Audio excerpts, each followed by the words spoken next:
Through many births, I have wandered on and on, searching for, but never finding, a better deal than 0% APR on certified pre-owned vehicles. For trucks tougher than a drunk Marine, come to Mike's Pre-Owned, where we do the things that get things done.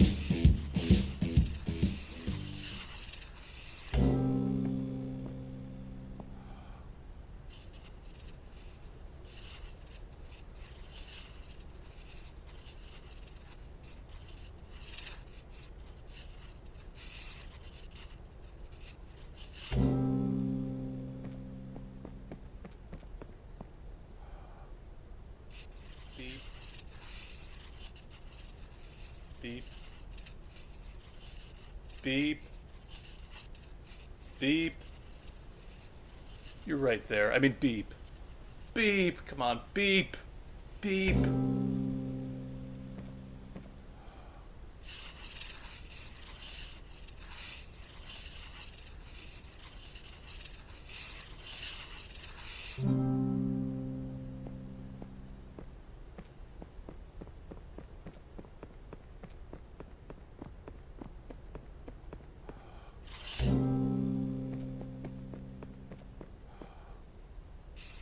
Kubla Khan received an ornate letter signed by Marco Polo. In Madrid, city of lost things, no item remains where it was set. If one drops his key in the dirt, he may never re-enter his home, and even if he manages to stoop and recover the key, he may rise to find a tulip garden where his house once stood. In complementary fashion, things lost by others are forever turning up. A pocket watch on a coffee table, a fond memory in your recollection. I even know of a prince who turned up in a prison cell. When he appealed to the guards for his release, he failed to find the crown on his head, and when he was asked his name, he searched his thoughts, but could not find it. Indeed, the only hope now for the release of this prince of Spain is for you to send back 300 ducats for his release. Of course, he will reward you handsomely once he is out. Yours truly, Marco. Kubla Khan cocked an eyebrow and declared before his court, "Hey everyone, looks like we're about to get ripped off by the guy who traded gold for paper." The court erupted in booming laughter. Italo Calvino, Invisible Cities 2, this time it's visible.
That's very original.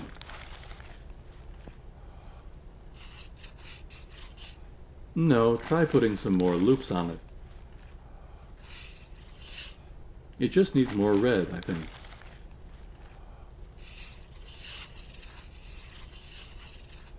Now you have too many loops.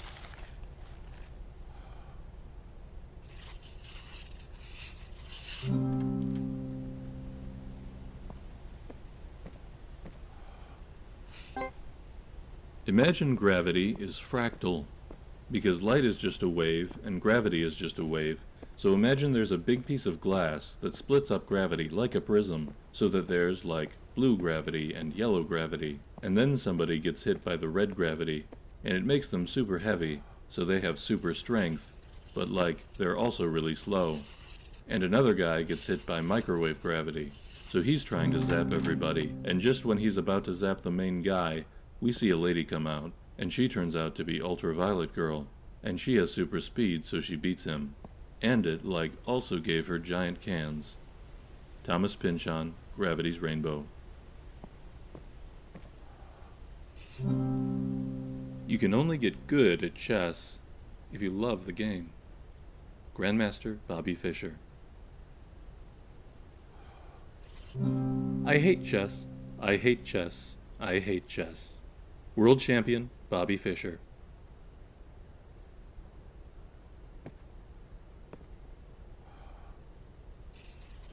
Not only is the novice unable to perceive the board as the master does, but the master cannot perceive the board as the novice does.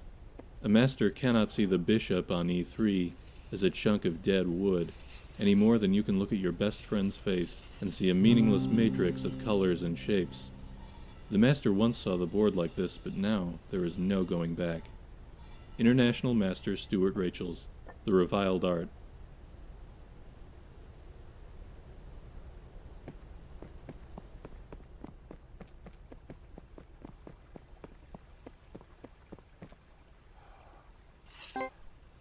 A shipowner was about to send to sea a venerable old ship.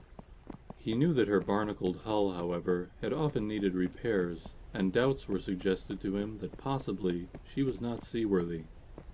The conscientious old captain thought at once to have her thoroughly refitted, even though it should put him at great expense. Before the ship sailed, however, he managed to stifle these bodily misgivings, and said to himself that she had gone safely through so many voyages that it was idle to suppose that this trip should be any different. He put his trust in Providence, and banished from his mind all ungenerous suspicions about the honesty of the ship's builders, and in such ways he acquired a sincere and comfortable conviction that his vessel was altogether safe and seaworthy. He watched her departure with a light heart, encouraging the crew to dream of the profits that this voyage would return. And he got his insurance money when she went down in mid-ocean and told no tales. What shall we say of him? Surely this, that his belief in the safety of his ship was justified because it was grounded in repeated practical experimentation rather than the hubris of rationalistic a priori belief. It is admitted that he put his confidence in the builders of this vessel, but even this confidence was misplaced, for these were the selfsame charlatans who sought to sell him gratuitous repairs later on, and Big Ship is always trying to get one over on the little guy. Further, we may see that the ship is religion, and the shipwright is Richard Dawkins. The crewmates are empiricism, and the barnacles are Neoplatonism. And the captain of that ship was Albert Einstein. What the hell was I talking about?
You can do it. I believe in you. This is all you. Yeah, keep trying. Yeah, there's a trick to it, but you've got it. Yeah, maybe you can't do it. Maybe you're weak. Maybe you're stupid. You should be embarrassed, but you keep crawling back like a mewling calf at my chafing teat. Pathetic. You can do it.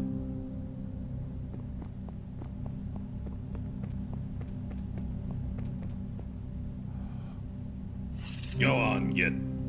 Don't look at me. Can you hear me? I'm nothing but a rusty chunk of steel. You don't want nothing to do with me. All right. I'll tell you my story.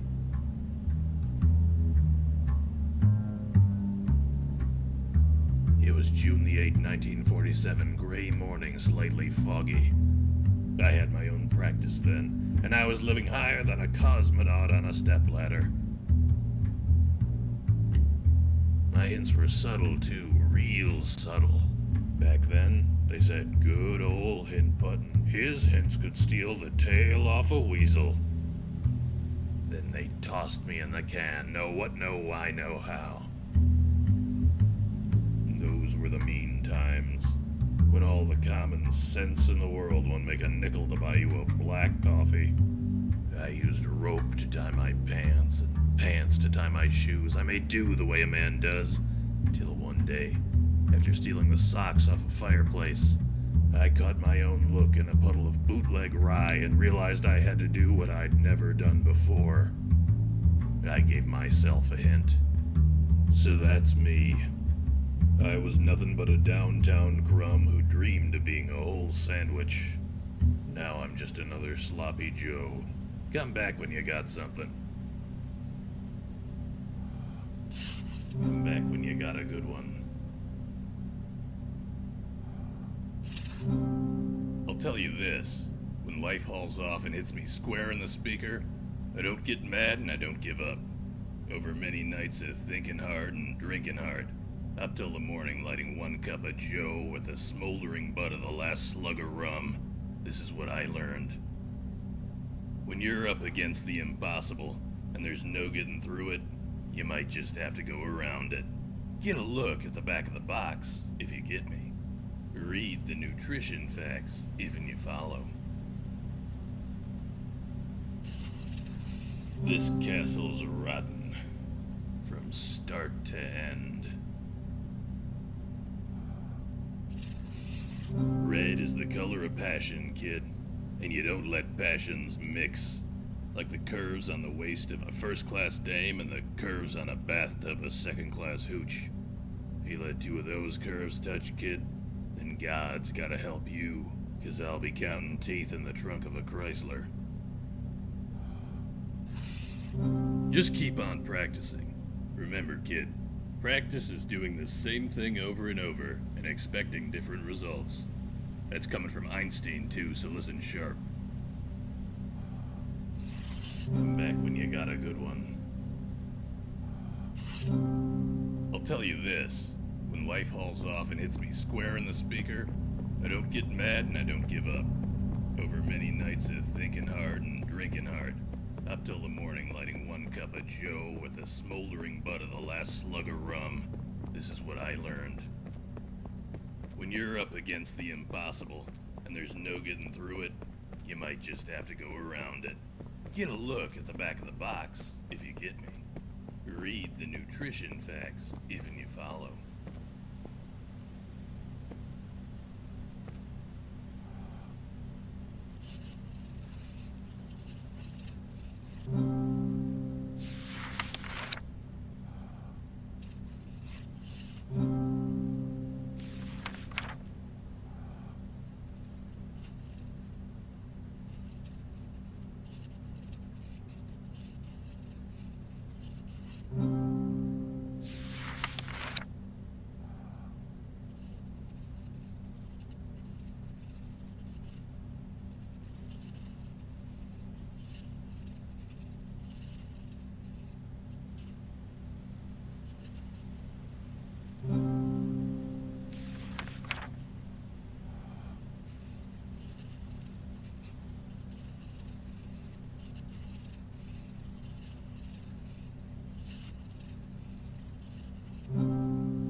Oh, God. Why did I do that? Oh.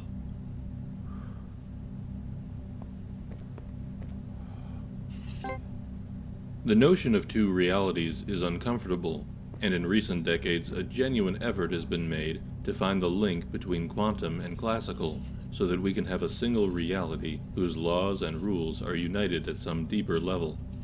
This brings us back to prayers. Let's say that a prayer is a classical event or feels like one. You, a unique individual, have a particular request, which you voice in words that no one else is speaking at that instant. What if this classical event gets processed at a non-local level? The notion isn't far-fetched, because it seems that the mind-body link does consist of fluctuations at the quantum level. If this is so, then any thought, not just a prayer, has quantum implications. Deepak Chopra, A Spiritual Mystery. Does God Listen to Prayers? Part 2.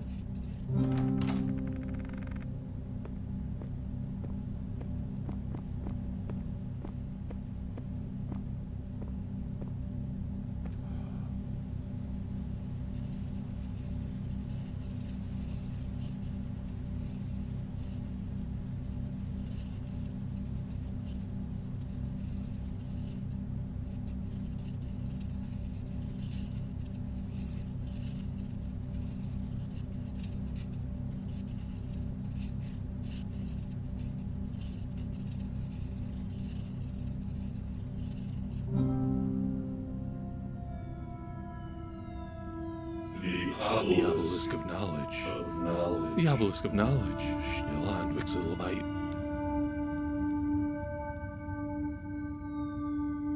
The stones. What's the... Stones of reflection. Oh wait, it's a giant cow.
Jeez, dude, I was in a coma the whole time.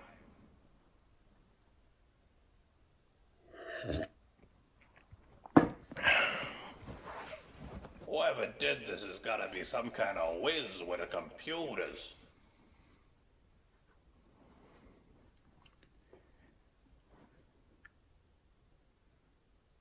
Good stack of pennies. I would never hurt you.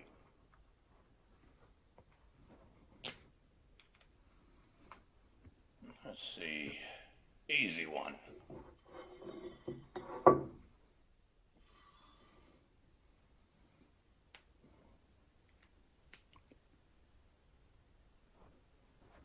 How's this?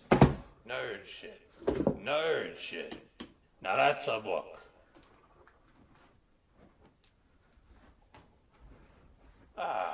One more puzzle before retirement.